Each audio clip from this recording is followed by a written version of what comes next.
আমি তোমাদের Shubhadeep sir. Welcome back to my channel digital coaching class. আজকে আমরা পড়ব একাদশ শ্রেণী ভূগোল, একটা গুরুত্বপূর্ণ অধ্যায়, সেটা হচ্ছে পৃথিবীর সৃষ্টি সংক্রান্ত তত্ত্ব। দেখো, তোমরা এর আগে জানো যে এবারে সম্পূর্ণরূপে 11-এর বই পুরো চেঞ্জ হয়ে গেছে। আমরা দুটো সেমিস্টার পাবো। প্রথম সেমিস্টার নিয়েই আজকে আলোচনা হবে। প্রথম সেমিস্টারেরই প্রথম অধ্যায় নিয়ে আজকে আলোচনা করব, যেটা আমরা দেখতে পাচ্ছি পৃথিবীর উৎপত্তি সংক্রান্ত তত্ত্ব। তো এটা একটা গুরুত্বপূর্ণ অধ্যায়। বেসিক্যালি মনে রাখবে, এই তত্ত্বটা পড়াচ্ছি একটা কারণে, কারণ ফার্স্ট সেমিস্টার কিন্তু কোনো বড় প্রশ্ন থাকবে না। মাথায় রেখে ফার্স্ট সেমিস্টার থাকবে হচ্ছে শর্ট প্রশ্ন, কিন্তু বইটা যদি তোমরা বেসিক কনসেপ্টটা যদি তোমরা ঠিকঠাক করে জানতে পারো, তাহলে যে কোনো প্রশ্নই দিক না কেন তুমি কিন্তু এখান থেকে লিখতে পারবে, এটা মাথায় রেখে। তো আমরা আজকে পড়ব পৃথিবীর উৎপত্তি সংক্রান্ত তথ্য। এটা পড়তে গেলে দেখো, পৃথিবীটা কি আগে জানতে হবে। সৌরজগতের যে সমস্ত গ্রহগুলি আছে তার মধ্যে একমাত্র আমরা কি জানি না, পৃথিবীরই প্রাণের অস্তিত্ব আছে, এবং সূর্য থেকে পৃথিবীর দূরত্ব প্রায় 15 কোটি কিলোমিটার। এই পৃথিবীটা কিভাবে উৎপত্তি লাভ করলো, আজকের এটাই বিষয়।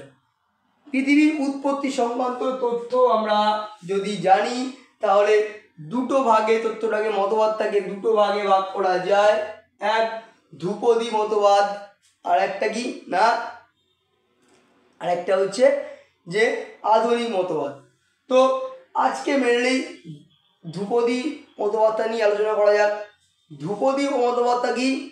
বহু প্রাচীন, এক কথায় মাথায় এটাই ঢুকিয়ে রাখো, বইতে অনেকভাবে অনেক কিছু করে দিয়েছে, কিন্তু পুরো শর্ট ফর্মে যেটা হতে পারে, বহু প্রাচীন কাল থেকে বিজ্ঞানসম্মতভাবে যে মতবাদ পৃথিবীর উৎপত্তি সংক্রান্ত যে মতবাদটি চলে আসছে, যার দ্বারা মানুষ সহজ সরলভাবে বুঝতে পারে, সেই মতবাদটাই হচ্ছে ধ্রুপদী মতবাদ।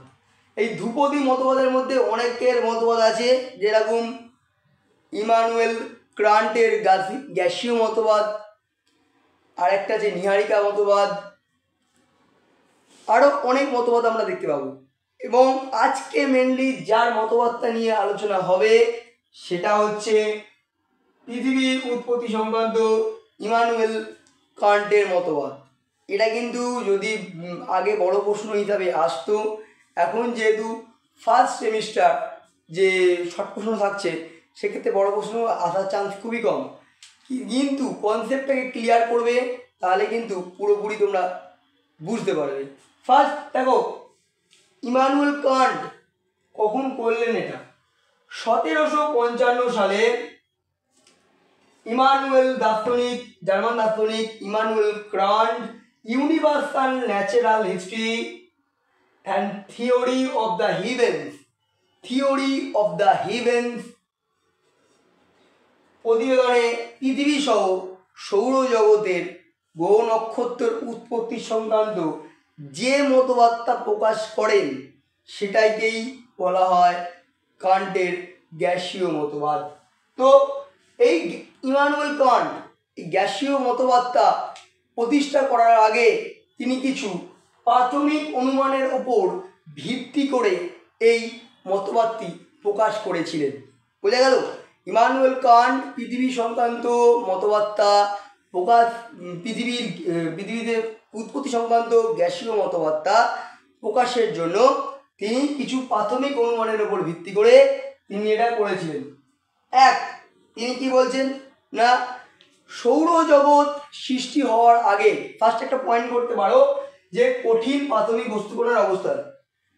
কঠিন প্রাথমিক বস্তুকণার অবস্থান কি ব্যাপারটা না, আমরা এখন যেটা সৌরজগৎ ভাবে জানি, যেখানে গ্রহ আছে, নক্ষত্র আছে, এভরিথিং যা যা আছে, সৌরজগৎ সৃষ্টি হওয়ার আগে এখানে কি ছিল না, অতিপ্রাকৃতিক উপায়ে সৃষ্টি হওয়া কঠিন বস্তুকণার প্রাথমিক বস্তুকণার অবস্থান ছিল। এই 2 নম্বর পয়েন্ট বস্তুকণার উষ্ণতা। এই কঠিন অতিপ্রাকৃতিক বস্তুকণার উষ্ণতা ছিল -273 ডিগ্রি সেলসিয়াস, অর্থাৎ পরম শূন্য উষ্ণতা, অর্থাৎ পরম শূন্য উষ্ণতা 0K অর্থাৎ কেলভিন। অতিরিক্ত শীতলতা, দেখো এই এত -273 ডিগ্রি অতিরিক্ত শীতলতার জন্য এই কঠিন বস্তুকণাগুলি একে অপরের সাথে জমাট বেঁধে স্থির অবস্থায় ছিল। 4 নম্বর কি? মাধ্যাকর্ষণ শক্তির প্রভাব। পরবর্তী সময়ে মাধ্যাকর্ষণ শক্তির প্রভাবে এরা একে অপরের থেকে ছিটকে যায় এবং এদের মধ্যে উষ্ণতার বৃদ্ধি ঘটে, টেম্পারেচার বাড়ে, এদের মধ্যে ঘূর্ণন বেগ বেড়ে যায়। এই 4টে প্রাথমিক অনুমানের ওপর ভিত্তি করে গ্যাসীয় মতবাদ কান্ট পেশ করেন। তো আমরা এবারে দেখব যে কান্টের গ্যাসীয় মতবাদের মূল বক্তব্যটা কি ছিল, কি জিনিসটা ছিল কান্টের গ্যাসীয় মতবাদ। তো এইটা করার আগে ফার্স্ট তোমরা যদি ছবিটা দেখো, এখানে আমি বুঝতে পারছি যে একটা আলো যাচ্ছে, দেখতে পাচ্ছ না? তাও বলছি, ফার্স্ট এইটা আছে কিছু অতিপ্রাকৃতিক বস্তুকণা জমাট বেঁধে আছে। এবারে ফার্স্ট কি বলবো, গ্যাসীয় মতবাদের প্রথমে আবারও উনি বলছেন 1 নম্বর দিয়ে যে সৌরজগৎ সৃষ্টি হওয়ার আগে এইখানে কিন্তু একটি শীতল গতিহীন মেঘপুঞ্জ ছিল, যার তাপমাত্রা ছিল -273 ডিগ্রি। বোঝা গেল? এই অতি শীতল প্রাকৃতিক মেঘপুঞ্জগুলো পরবর্তীকালে কি করছে না, পরবর্তীকালে মাধ্যাকর্ষণ শক্তির প্রভাবে বা অভিকর্ষ বলে এদের মধ্যে কি তৈরি হচ্ছে না, এরা পরস্পরের থেকে দূরে সরে যাচ্ছে, ছিটকে যাচ্ছে এবং এদের মধ্যে ঘর্ষণ বল কাজ করছে, যার জন্য এদের টেম্পারেচার মানে উষ্ণতা বেড়ে যাচ্ছে। এই উষ্ণতা যখনই বেড়ে যাচ্ছে তখনই এই সমস্ত আদি শীতল বস্তুকণার মধ্যে ঘূর্ণন বেগ বাড়ছে, যার ফলে এই আদি শীতল বস্তুকণা কিন্তু উষ্ণ গ্যাসীয় পুঞ্জে পরিণত হচ্ছে। একটা সময়ের পর এই 3 নম্বর পয়েন্ট আমরা বলতে পারি, 3 নম্বর পয়েন্ট, একটা সময়ের পরে এই গ্যাসীয় পুঞ্জের উষ্ণতা এতটাই বাড়ে এবং ঘূর্ণন বেগটা এতটাই বেড়ে যায় যে ঘূর্ণন বেগ অভিকর্ষ বলের তুলনায় এদের ঘূর্ণন বেগটা দ্বিগুণ হয়ে যাচ্ছে, যার জন্য কেন্দ্রাতিক বলের প্রভাবে কি হবে না, মধ্যকার যে হালকা বা মাঝারি বস্তুকণাগুলো মাঝখান থেকে অভিকর্ষ বলের প্রভাবে ছিটকে বাইরে বেরিয়ে যায়, বলয় আকারে বাইরে বেরিয়ে যায়, আর ভারী এবং মাঝারি বস্তুকণাগুলো ওখানে থেকে যায়। 4 নম্বর পয়েন্ট আমরা কি বলবো, এই যে অভিকর্ষ বলের প্রভাবে ঘূর্ণন বেগ বেড়ে যাওয়ার জন্য যে হালকা বস্তুকণাগুলো বলয় আকারে বাইরে বেরিয়ে গেল, ওগুলোই গ্রহ আকারে অবস্থান করছে এবং যে সমস্ত মাঝারি ভারী বস্তুকণাগুলো জমাট একত্রিত হয়ে কিন্তু সূর্য তৈরি হয়। বোঝা গেল? এবার গ্রহের চারিপাশে আবার ওই একই পদ্ধতিতে কিন্তু উপগ্রহ তৈরি হবে। আমি আরেকবার রিপিট করছি। ফার্স্ট কি বলছেন উনি, যে আগে যেখানে সৌরজগৎ, এখন যেখানে সৌরজগৎ আছে, আগে এখানে ছিল অতিপ্রাকৃতিক উপায়ে মহাকাশ তৈরি হয়েছিল এবং এখানে আদি শীতল একটা মেঘপুঞ্জ ছিল। পরবর্তী সময়ে অভিকর্ষ বলের প্রভাবে এবং ঘর্ষণের দ্বারা এই বস্তুকণাগুলোর মধ্যে উষ্ণতা সৃষ্টি হয়, উষ্ণতা বাড়তে থাকে এবং উষ্ণতা বাড়ার সাথে সাথে এদের মধ্যে ঘূর্ণন বেগ তৈরি হয়। 3 নম্বর কী হবে, একটা সময়ের পর এদের ঘূর্ণন বেগ আরও বাড়তে থাকে এবং একটা পরবর্তী সময় দেখা যায় ঘূর্ণন বেগ কেন্দ্রীয় বলের তুলনায় অভিকর্ষজ বলের তুলনায় কেন্দ্রীয় বল বা কেন্দ্রীয় বেগ, ঘূর্ণন বেগ এতটাই বেড়ে যায় যে মধ্যেকার হালকা বস্তুকণাগুলো ছিটকে তারা বলয় আকারে বাইরে বেরিয়ে যাচ্ছে এবং মাঝারি ও ভারী বস্তুকণাগুলো জমাট বেঁধে থেকে যাচ্ছে। এই যে 4 নম্বর পয়েন্টে আমরা এটাই বলবো যে হালকা বস্তুকণাগুলো বলয় আকারে বাইরে বেরিয়ে গেল, ওগুলোই গ্রহ আকারে অবস্থান করছে, আর এই কঠিন ভারী বস্তুকণাগুলো জমাট বেঁধে সূর্যের উৎপত্তি ঘটে। পরবর্তী সময়ে গ্রহের চারিপাশে একই পদ্ধতিতে কিন্তু এবারে আমরা দেখব এই ইমানুয়েল কান্টের গ্যাসীয় মতবাদের গুরুত্ব কী ছিল। দেখো, তিনি মেনলি প্রথম সৌরজগতের উৎপত্তি সম্বন্ধে মতবাদ প্রকাশ করেছিলেন, যদিও বর্তমানে এই মতবাদের সেরকম কোনো গুরুত্ব দেয়া হয় না, তবে অতি প্রাচীন কাল থেকে এই মতবাদের গুরুত্ব ছিল অপরিসীম। তো কী গুরুত্ব আমরা কী কী পাবো এই মতবাদ থেকে? 1, গ্রহ উপগ্রহের ও সূর্য গ্রহ উপগ্রহের উৎপত্তি। তিনি প্রথম বিজ্ঞানসম্মতভাবে সঠিকভাবে মতবাদ প্রকাশ করেন, বলেন যে গ্রহ বা নক্ষত্র বা উপগ্রহ কীভাবে সৃষ্টি হয়। 2 নম্বর হচ্ছে সহজ সরল ব্যাখ্যা। ইমানুয়েল কান্ট তিনি তার মতবাদ যখন পেশ করেন সবার কাছে, সহজ সরলভাবে এই মতবাদ তিনি পেশ করেছিলেন, প্রকাশ করেছিলেন, তার জন্য প্রতিটা মানুষ তার এই মতবাদটা বুঝতে পেরেছিল। আশা করছি বলতে পেরেছি। 3, বিজ্ঞানসম্মত মতবাদ।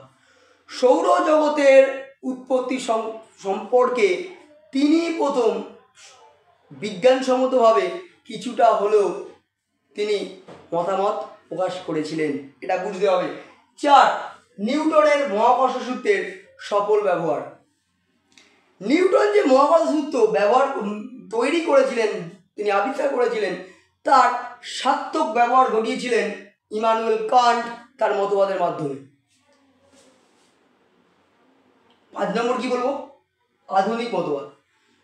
আধুনিক যে সমস্ত মতবাদগুলো আজ গড়ে উঠছে, এই আধুনিক মতবাদের কিন্তু ইমানুয়েল কান্টের গ্যাসীয় মতবাদের উপর ভিত্তি করেই অনেকটা গড়ে ওঠে।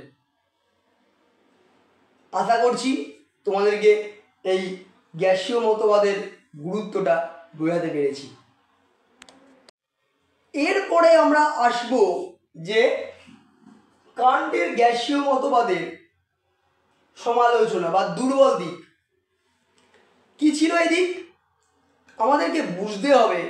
দেখো, 1, আদি বস্তুকণা উৎস সংক্রান্ত ব্যাখ্যার অভাব। আদি বস্তুকণার উৎস সংক্রান্ত ব্যাখ্যার অভাব। কান্ট কি বলল? আদি বস্তুকণার কথা বলেছিল, কিন্তু তার উৎপত্তি কোথায় ঘটেছে তিনি তা কিন্তু বলেননি। 1, 2, আবর্তনের অভিমুখ সম্পর্কে তিনি কিন্তু সঠিক ব্যাখ্যা প্রদান করেননি, এটা বুঝতে হবে। 2 নম্বর দুর্বল দিক। 3 নম্বর অভিকর্ষ বলের ব্যাখ্যার অভাব। অভিকর্ষ বলের যে ব্যাখ্যাটা তিনি সঠিকভাবে করতে পারেননি, আরও বিশদভাবে তার বলা উচিত ছিল। 4, তাপ উৎপন্ন হওয়ার ভ্রান্ত ধারণা, বুঝতে হবে। 5 নম্বর গতিবেগ সম্বন্ধে তথ্যের অভাব। তার এই যে বিভিন্ন বস্তুকণার যে গতিবেগ, সেই গতিবেগ সঠিক তথ্য তিনি কিন্তু তার মতবাদে পেশ করেননি। ভ্রান্ত আবর্তন বেগের ধারণা 6 নম্বর পয়েন্ট। তিনি আমরা পড়েছিলাম যে কি দুটো বস্তুকণার মধ্যে সংঘর্ষ হলেই যে আবর্তন বেগ তৈরি হবে, এটা কিন্তু নয়, এটা সঠিক নয়। তো আবর্তন বেগের ধারণাটাও তিনি সঠিকভাবে দিতে পারেননি। তো এই 6টা পয়েন্ট তোমরা অবশ্যই পরীক্ষার সময় যদি দেয় লিখবে, এবং আমি মনে করি পুরো কনসেপ্টটা কি ভালো করে বুঝে নাও যে কিভাবে আগে আদি বস্তুকণা ছিল, পরবর্তীকালে গ্রহ উপগ্রহ হলো। আশা করছি ব্যাপারটা আমি তোমাদেরকে ভালো করে বোঝাতে পেরেছি। ফিরে আসছি আরও একটা নতুন ভিডিও নিয়ে। তোমরা ফার্স্ট সেমিস্টারের একটার পর একটা ভিডিও তোমরা পাবে। আর অনলাইন ক্লাস আমি চালু করে দিয়েছি, যদি পড়তে ইচ্ছুক থাকো একাদশ শ্রেণী ভূগোল মাত্র 200 টাকা অনলাইন আমরা 3 দিন পড়িয়ে থাকি। সমস্ত নোটস থেকে শুরু করে শর্ট প্রশ্ন বড় প্রশ্ন পাবে, এবং এর পাশাপাশি মক টেস্ট, এবং যদি প্র্যাকটিক্যাল করতে হয় তাহলে আমাদের কিন্তু প্র্যাকটিক্যাল চার্জ আরও 100 টাকা পড়ে, মানে টোটাল ধরে নাও 300 টাকায় আমরা 4 দিন পড়াবো।